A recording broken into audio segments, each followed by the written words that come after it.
શું તમે જાણો છો કે એક જ વ્રત તમારા જીવનના બધા પાપો નષ્ટ કરી શકે છે? જાણો મોહિની એકાદશીની આ ચમત્કારી કથા. નમસ્કાર મિત્રો, આપનું સ્વાગત છે અમારા યુટ્યુબ ચેનલ ઈડન ફેસ્ટિવલ્સ પર. આજે આપણે જાણીશું પવિત્ર મોહિની એકાદશીની વ્રત કથા, તેનું મહત્ત્વ અને વ્રત કરવાની સરળ રીત.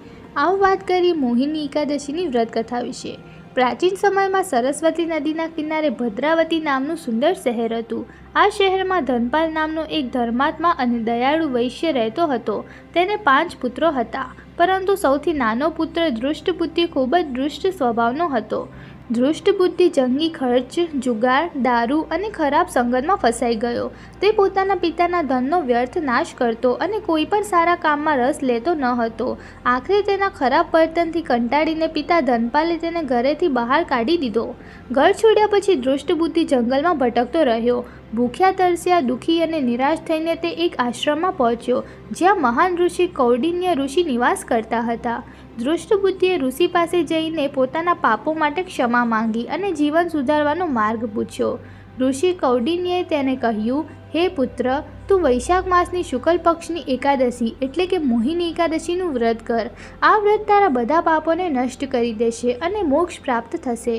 ઋષિના ઉપદેશ અનુસાર ધૃષ્ટબુદ્ધિએ સંપૂર્ણ શ્રદ્ધાથી મોહિની એકાદશીનું વ્રત રાખ્યું. તેના જ પરિણામે તેના બધા પાપો નષ્ટ થઈ ગયા અને અંતે તેને વૈકુંઠ લોકની પ્રાપ્તિ થઈ.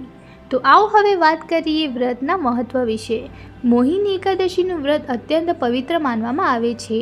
આ વ્રત રાખવાથી બધા પાપોનો નાશ થાય છે, દુઃખ અને કષ્ટ દૂર થાય છે, જીવનમાં સુખ અને શાંતિ આવે છે તથા અંતે મોક્ષની પ્રાપ્તિ થાય છે. આ એકાદશી ભગવાન વિષ્ણુને સમર્પિત છે અને ખાસ કરીને તેમના મોહિની અવતારનું સ્મરણ કરવામાં આવે છે. તો આવો હવે વાત કરીએ વ્રત કરવાની સાચી રીત વિશે. સવારમાં વહેલા ઉઠીને સ્નાન કરવું, ભગવાન વિષ્ણુની પૂજા કરવી અને આખો દિવસ ઉપવાસ રાખવો.